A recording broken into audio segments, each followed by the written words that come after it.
আসসালামু আলাইকুম। দূরে এবং কাছে যে যেখানে আছো, যেখানে বসে আমাদের এই সমাজকর্ম ডিপার্টমেন্টের সমাজকর্ম সাবজেক্টে ক্লাস দেখছো, সবাইকে জানাই অন্তরের অন্তঃস্থল থেকে অভিনন্দন ও শুভেচ্ছা। আশা করছি তোমরা সবাই ভালো আছো এবং নিরাপদে আছো। আমিও আল্লাহর অশেষ রহমতে ভালো আছি। আজকে তোমাদের এইচএসসি লেভেলের সমাজকর্ম প্রথম পত্রের ৪র্থ অধ্যায় থেকে একটা প্রশ্ন নিয়ে আলোচনা করব। তো এর আগে আমি আমার পরিচয়টা দিয়ে নিয়েছি। আমার নাম আমিনা ফেরদৌস, প্রভাষক, সমাজকর্ম বিভাগ, সরকারি জিল্লুর রহমান মহিলা কলেজ, ভৈরব কৃষ্ণগঞ্জ। আমাদের কলেজ থেকে তোমাদের জন্য এই প্রচেষ্টা, যাতে তোমরা পড়াশোনায় পিছিয়ে না থাকো, পরিবর্তিত পরিস্থিতির সাথে তাল মিলিয়ে যাতে তোমরা সামনের দিকে এগিয়ে যেতে পারো। আর এখন আমরা যে টপিকটা নিয়ে আলোচনা করব সেটা তারই ধারাবাহিকতায়। সেটা হচ্ছে কি, আজকে আমরা যে টপিকটা আলোচনা করব সেটা হচ্ছে সমাজ কল্যাণ এবং সমাজকর্মের সম্পর্ক আলোচনা করব। বিগত ক্লাসে আমি তোমাদের সাথে আলোচনা করেছিলাম যে সমাজ কল্যাণ কী এবং সমাজ কল্যাণের কতিপয় লক্ষ্য এবং উদ্দেশ্যগুলো নিয়ে।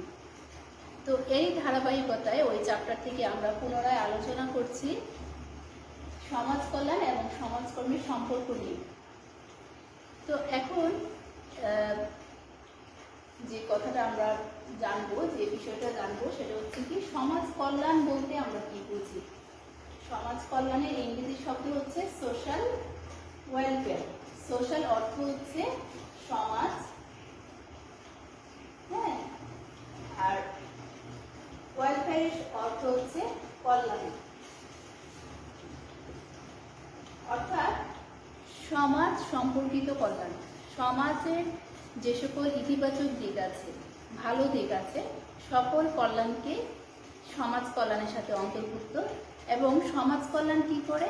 প্রত্যেকটা মানুষের জাতি, ধর্ম, বর্ণ নির্বিশেষে প্রত্যেকটা মানুষের কল্যাণের ক্ষেত্রে কাজ করে থাকে।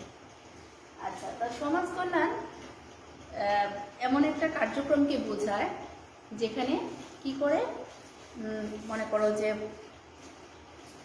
মানুষের জন্য কল্যাণকর কোনো কার্যাবলীকে বোঝায় এবং মানুষের এমন কার্যাবলীকে বোঝায় যেটা ইতিবাচক কোনো দিক বা ইতিবাচক কোনো পরিবর্তনকে বোঝায়। এবং সমাজ কল্যাণের মাধ্যমে একটা দেশের জাতি, ধর্ম, বর্ণ নির্বিশেষে প্রত্যেকটা মানুষের কল্যাণের জন্য সমাজ কল্যাণ কাজ করে থাকে। এবং আমরা একটা জিনিস জানি যে সমাজ কল্যাণের পদযাত্রা শুরু হয় মানব সভ্যতার উষালগ্ন থেকে। যখন মানুষ আদিম পর্যায়ে, যখন মানুষ একসাথে দলবদ্ধভাবে গুহায় বসবাস করত, তখন কিন্তু মানুষের জীবনযাত্রার মান এত উন্নত ছিল না। তাদের ঘরবাড়ি ছিল না, তারা গুহার নিচে বসবাস করত, হ্যাঁ। এবং দেখা যেত বনের হিংস্র প্রাণীরা যখন তাদেরকে আক্রমণ করত, তখন একজনকে যদি আক্রমণ করত, আরো 10 জন এসে তাকে উদ্ধার করার ক্ষেত্রে কাজ করত। বিপদে আপদে, সুখে দুঃখে একজন আরেকজনকে সাহায্য সহযোগিতা করত।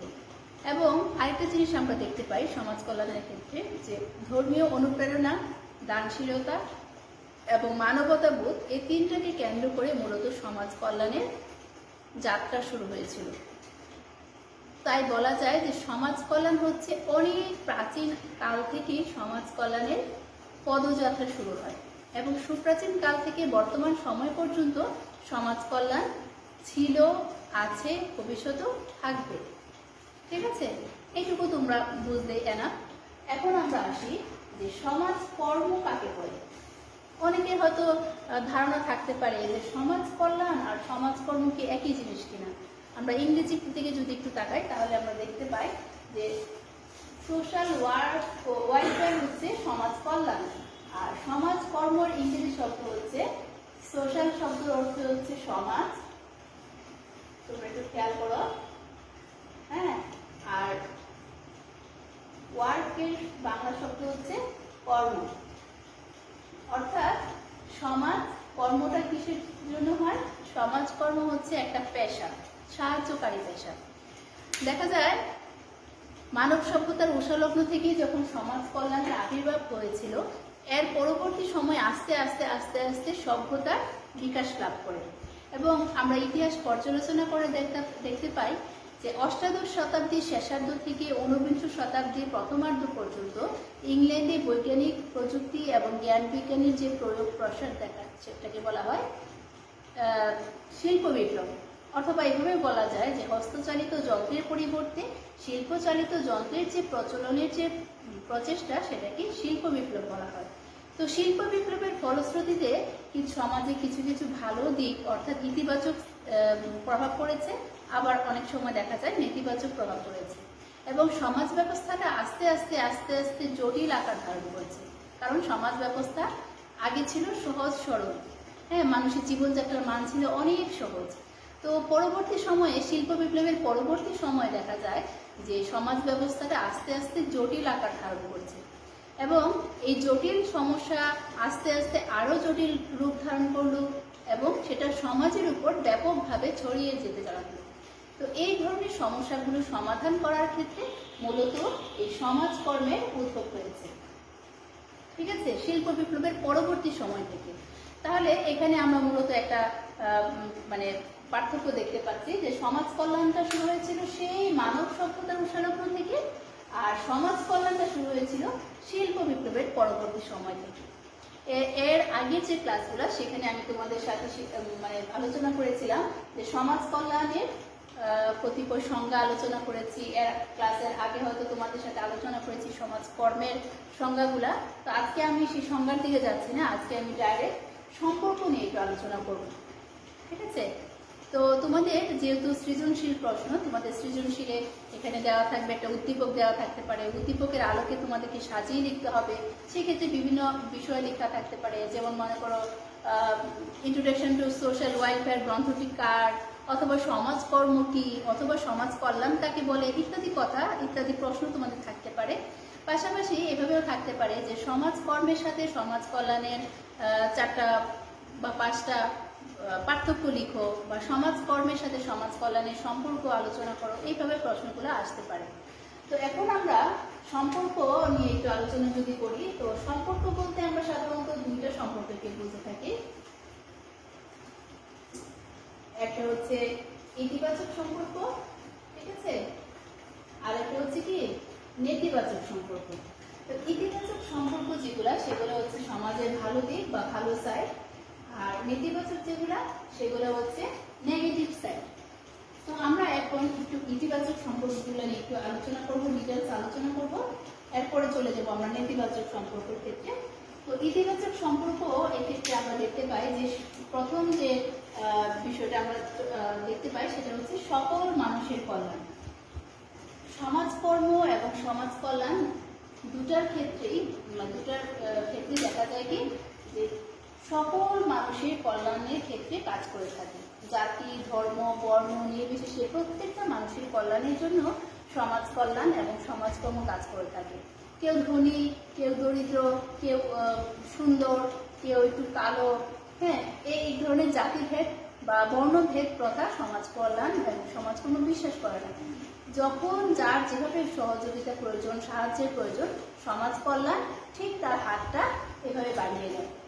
একটা গান তোমরা শুনেছ যে নিশ্চয়ই, যে মানুষ মানুষের জন্য, জীবন জীবনের জন্য। তো এই গানের একটা উক্তি আছে, একটা পংক্তি আছে, সেখানে আছে একটু সহানুভূতি কি মানুষ পেতে পারে না, বলো কি তোমার ক্ষতি। গানের কলিটা আমার এখন এই মুহূর্তে মনে পড়ছে না, যে বলো কি তোমার ক্ষতি।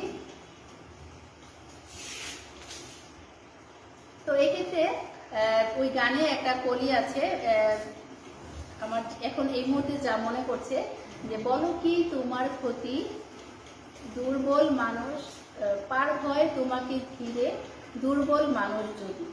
তো এক্ষেত্রে দুর্বল মানুষ যদি তোমার হাতটা ধরে পার হয় তাহলে তোমার ক্ষতিটা কি।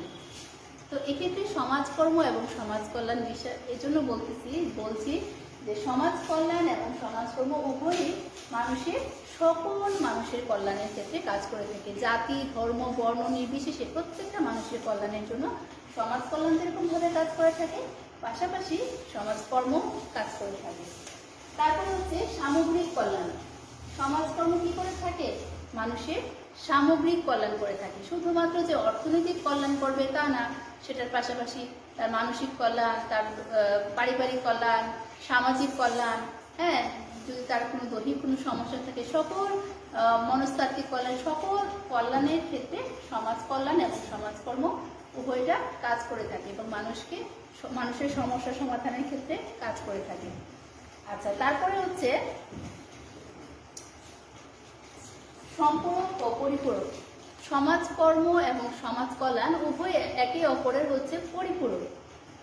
সমাজ কল্যাণ কি করে থাকে? মানুষকে সাহায্য করে থাকে। আর সমাজকর্ম সেই সাহায্য কিভাবে বৈজ্ঞানিক উপায়ে কিভাবে সেটাকে বাস্তবে প্রয়োগ করা যায়, সেই সমাধানের বা সেই সমাধান করার ক্ষেত্রে সমাজকর্ম সাহায্য করে থাকে। ঠিক আছে, সেজন্য বলা যায় যে সমাজকর্ম এবং সমাজ কল্যাণ হচ্ছে সম্পূরক ও পরিপূরক। তারপরে হচ্ছে সামঞ্জস্য বিধান। সামঞ্জস্য বিধান হচ্ছে পরিবর্তিত পরিস্থিতির সাথে মানুষকে অ্যাডজাস্ট করে নেওয়া। ধরো এই মুহূর্তে তোমাদের সাথে বড় যে উদাহরণ সেটা হচ্ছে কি, যে আমরা সবাই জানি যে আমাদের বাংলাদেশ সহ গোটা বিশ্ব এখন করোনা ভাইরাস নামক কোভিড-19 নামক যে রোগের প্রাদুর্ভাবে সবাই এখন আতঙ্কিত এবং সবাই আমরা চাই যে এটা থেকে আমরা মুক্তি পেতে। তো এক্ষেত্রে আমাদের শিক্ষা খাতে বা শিক্ষা প্রতিষ্ঠানগুলো এখনও এই রোগের প্রাদুর্ভাবের কারণে এখনো বন্ধ রয়েছে। কিন্তু সময় তো আর বসে থাকবে না, সময় নদীর স্রোতের মতোই চলমান।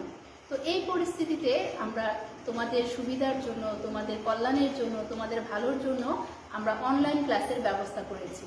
তো এটাকে বলা হয় যে পরিবর্তিত পরিস্থিতির সাথে অ্যাডজাস্ট করে নেওয়া, তাই না? আমরা আশা করব যে আমাদের এই সময়টা শীঘ্রই আমরা অতিক্রম করতে পারবো এবং সবাই আগের মতো আমরা সেই ঘরোয়া পরিবেশে সুন্দরভাবে ক্লাসে আমাদের সবাই ছাত্র এবং শিক্ষার্থী বা শিক্ষকের সাথে যে রিলেশন, সেই রিলেশনটা আমরা আবারও বজায় রাখতে পারবো। উপরওয়ালা আমাদেরকে সেই তৌফিক দান করবে। এবং এক্ষেত্রে যে বিষয়টা সেটা হচ্ছে সামঞ্জস্য বিধানের ক্ষেত্রে যেটা বলছিলাম, যে পরিবর্তিত পরিস্থিতির সাথে নিজেকে অ্যাডজাস্ট করে নেওয়া। হ্যাঁ, যেহেতু এখন অনলাইন, যেহেতু এখন কলেজে ক্লাস হচ্ছে না, তোমাদের ক্লাসগুলো এখন অনলাইনে দেখার ব্যবস্থা করা হয়েছে, তোমরা সেই সুবিধাটা নিবে। অর্থাৎ পরিবর্তিত পরিস্থিতির কারণে তোমাকেও চেঞ্জ হতে হবে। এই যে বিষয়টা, এটা হচ্ছে সমাজ কল্যাণ এবং সমাজকর্ম উভয়েরই লক্ষ্য এবং উদ্দেশ্য।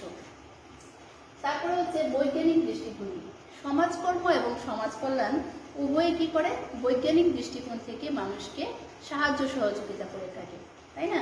এবং মানুষকে স্বাবলম্বী হওয়ার ক্ষেত্রে কাজ করে থাকে।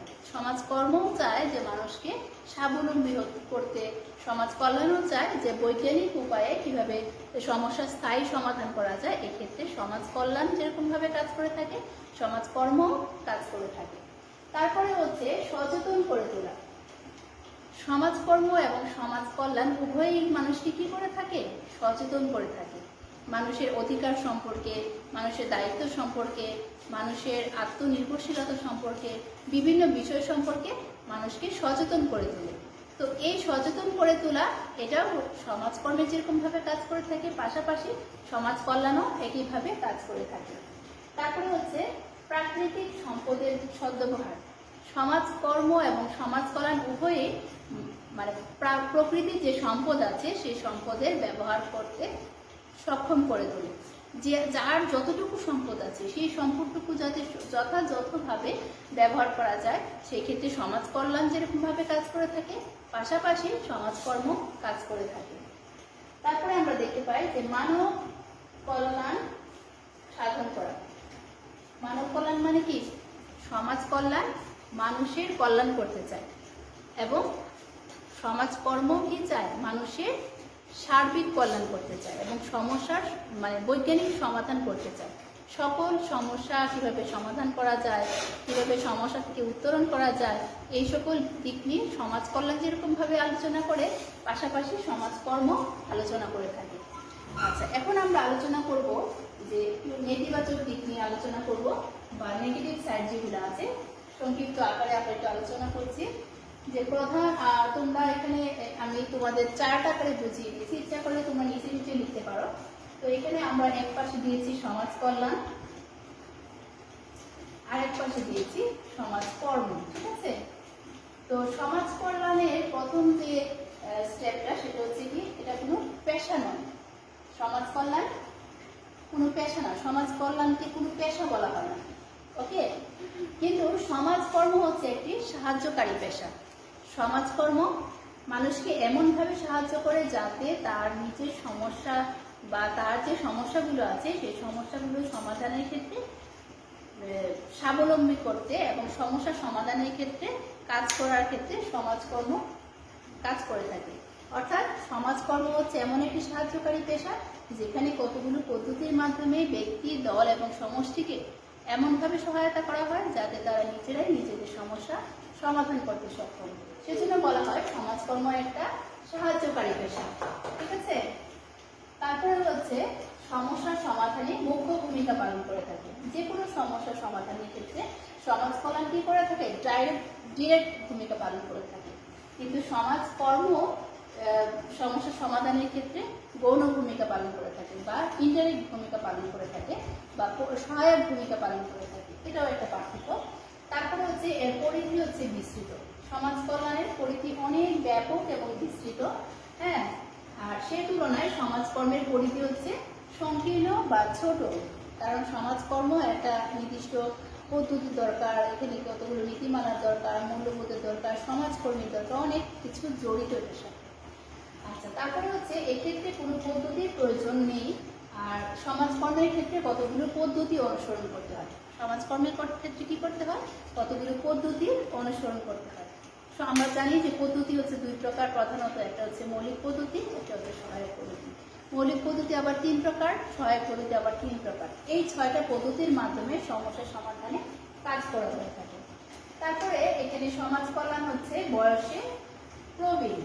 সমাজ কল্যাণ হচ্ছে কি বয়সে প্রবীণ, আর সমাজকর্ম সেই তুলনায় বয়সে নবীন, হ্যাঁ। এবং যেহেতু এটা শিল্প বিপ্লবের পরবর্তী সময় থেকে এটার উদ্ভব হয়েছে, সেজন্য বলা যায় যে বয়সের দিক থেকে সমাজ কল্যাণ হচ্ছে বয়সের প্রবীণ বা বয়োজ্যেষ্ঠ, আর সমাজকর্ম হচ্ছে বয়সে নবীন।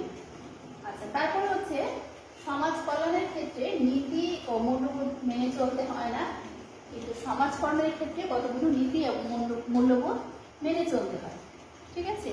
তো এই হলো আমরা এখন আলোচনা যা করছিলাম যে ইতিবাচক সম্পর্ক, নেতিবাচক সম্পর্ক। ইতিবাচকের কতগুলো আমরা স্টেপ বাই স্টেপ তোমাদের বললাম এবং নেতিবাচকের কতগুলো স্টেপ তোমাদের বললাম। আমি আশা করব যে যারা এইচএসসি পরীক্ষার্থী আছো তোমরা ঘরে বসে থেকে সুন্দরভাবে আমাদের ক্লাসগুলো উপভোগ করবে এবং এটা থেকে উপকৃত হবে।